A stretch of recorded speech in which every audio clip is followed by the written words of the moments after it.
saiu de casa para resolver um problema simples no próprio condomínio e nunca mais voltou.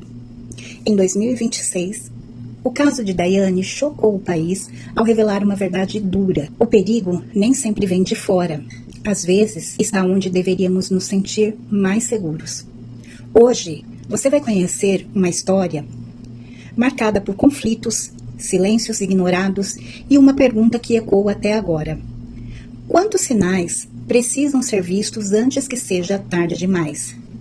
Este não é apenas um vídeo sobre um crime, é sobre poder, medo, negligência e uma vida que não deveria ter terminado assim. Daiane Alves de Souza, 43 anos, corretora de imóveis. Ela foi vista pela última vez no dia 17 de dezembro de 2025, depois de sair do seu apartamento e ir para o subsolo do condomínio para verificar um problema de energia elétrica. Câmeras de segurança registraram Daiane descendo para o subsolo e depois nunca mais retornando. A Polícia Civil de Goiás passou semanas investigando o caso e no final de janeiro de 2026 prendeu o síndico do prédio onde Daiane morava, Kleber Rosa de Oliveira, como principal suspeito do homicídio. O filho do síndico, Maicon Douglas de Oliveira, também foi detido, pois há suspeitas de que ele tenha tentado atrapalhar as investigações. A polícia acredita que Daiane tenha sido morta no subsolo do condomínio durante um desentendimento com o síndico. Após a prisão, o síndico indicou à polícia onde estava o corpo de Daiane, que foi localizado em uma área de mata próxima a Caldas Novas e estava em estado avançado de decomposição. O corpo foi velado e sepultado em Uberlândia, onde ela tinha família.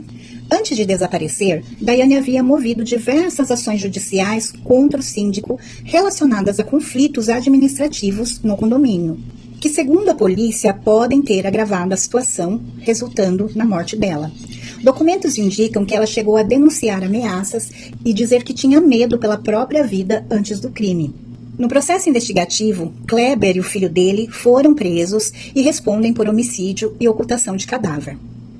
Exames periciais e laudos ainda estão sendo realizados para concluir oficialmente as causas técnicas da morte. Daiane era uma mulher comum, trabalhadora, independente, corretora de imóveis, morava sozinha em um condomínio, onde, teoricamente, ela deveria se sentir segura. Mas, por trás da rotina aparentemente tranquila, havia conflitos constantes, atritos silenciosos e um ambiente que, com o tempo, se tornaria hostil. O que ninguém imaginava é que esses conflitos ultrapassariam o campo administrativo e terminariam da forma mais irreversível possível, com a morte. Daiane Alves de Souza tinha 43 anos. Ela era conhecida como uma mulher firme, direta, que não aceitava injustiças calada. Ela trabalhava como corretora de imóveis, conhecia leis, contratos, direitos. E isso, segundo pessoas próximas, muitas vezes a colocava em confronto com figuras de autoridade. No condomínio onde ela morava em Caldas Novas, Goiás, Daiane não era apenas uma moradora comum. Ela questionava decisões, cobrava transparência e denunciava o que ela considerava irregular. E é aqui que a história começa a escurecer. O síndico do prédio, Kleber Rosa de Oliveira, já tinha uma relação extremamente desgastada com Daiane. Discussões sobre energia elétrica, acesso a áreas comuns, decisões administrativas e possíveis irregularidades internas. Segundo a investigação, Daiane havia formalizado reclamações, entrou com ações judiciais e chegou a relatar medo. Em mensagens e registros, ela afirmava que se sentia ameaçada. Mas, como acontece em muitos casos, esses alertas não foram levados a sério o suficiente. No dia 17 de dezembro de 2025, Daiane saiu do seu apartamento, tendo que iria até o subsolo do condomínio. Havia um problema de energia elétrica que afetava seu imóvel. Algo simples, algo rápido. As câmeras de segurança registraram Daiane descendo. Ela nunca mais foi vista voltando. Nenhuma imagem dela saindo do subsolo. Nenhum registro dela deixando o prédio. O tempo passou, horas viraram dias, dias viraram semanas. Familiares e amigos estranharam imediatamente. Daiane não costumava desaparecer, não desligava o celular sem avisar, não sumia. A polícia foi acionada. No início, o caso foi tratado como um desaparecimento. Mas algo não encaixava. As imagens das câmeras paravam exatamente no subsolo, e o último contato de Daiane estava ligado ao condomínio. O foco da investigação começou a se estreitar. Com o avanço das investigações, o nome do síndico passou a aparecer com muita frequência. O histórico de conflitos, o último contato indireto, o controle de áreas comuns, o acesso facilitado ao subsolo. Além disso, surgiram relatos de que o clima entre os dois era tenso, hostil, carregado, e a polícia passou a trabalhar com a hipótese de que Daiane não saiu viva do condomínio. Após semanas de investigação, contradições em depoimentos e pressão policial, o síndico foi preso. E então veio a revelação mais dura. Ele indicou à polícia onde estava o corpo de Daiane. O corpo foi encontrado em uma área de mata, fora da cidade, em estado avançado de decomposição. A confirmação que ninguém queria ouvir. Daiane estava morta. Durante a investigação, o filho do síndico também foi detido. A polícia apura se ele ajudou a ocultar o corpo, tentou atrapalhar as investigações ou teve participação direta após o crime. O caso, que já era grave, ganhou contornos ainda mais perturbadores. A principal linha da polícia aponta que Daiane foi morta no subsolo do condomínio após um desentendimento com o síndico. O corpo então foi retirado do local e descartado em uma área isolada. Tudo isso dentro de um ambiente que deveria ser seguro. Talvez a parte mais dolorosa desse caso seja esta. Daiane avisou, Daiane registrou conflitos, Daiane disse que tinha medo e mesmo assim nada foi feito a tempo. Esse caso escancara um problema grave. Quando mulheres denunciam, questionam ou enfrentam abusos de poder, muitas vezes elas são tratadas como mulheres difíceis, problemáticas ou exageradas. Antes de virar manchete, antes de ser chamada de corretora morta, Daiane era filha, a parente, a amiga. Segundo familiares, Daiane sempre foi uma mulher de personalidade forte, mas também extremamente responsável. Era do tipo que gostava de resolver tudo sozinha. Não dependia de ninguém para se sustentar ou tomar decisões. Trabalhava muito. Levava a profissão a sério e tinha orgulho de ser independente. Ela acreditava em justiça, em regras claras, em respeito e não se calava quando sentia que algo estava errado. Daiane mantinha contato frequente com a família, especialmente com parentes que moravam em Uberlândia, Minas Gerais, cidade onde parte da sua família reside. Não era uma pessoa de sumir, não passava dias sem dar notícias, não cortava contato sem avisar. Por isso, quando Daiane parou de responder mensagens e ligações, o estranhamento foi imediato. A família soube, algo estava errado. No começo ainda havia esperança, talvez um problema no celular, talvez uma viagem inesperada, talvez um mal-entendido. Mas as horas passaram e Daiane não apareceu. O silêncio virou angústia e a angústia virou desespero. Familiares começaram a ligar para amigos, vizinhos, conhecidos. Ninguém sabia de nada, ninguém a tinha visto. E então veio a confirmação mais preocupante. Daiane tinha sido vista pela última vez dentro do próprio condomínio. Enquanto a polícia investigava, a família vivia uma rotina cruel. Esperar notícias, reviver lembranças, imaginar cenários e lidar com a incerteza. Cada dia sem respostas era um novo golpe. Segundo relatos, a família cobrava agilidade, pedia atenção ao histórico de conflitos que Daiane já havia relatado. Eles sabiam, Daiane não estava em um ambiente seguro. Quando o corpo foi encontrado, a esperança, por menor que ainda existisse, se rompeu. A confirmação da morte de Daiane foi devastadora. Não era apenas a perda, era a forma, era o contexto, era a sensação de que tudo poderia ter sido evitado.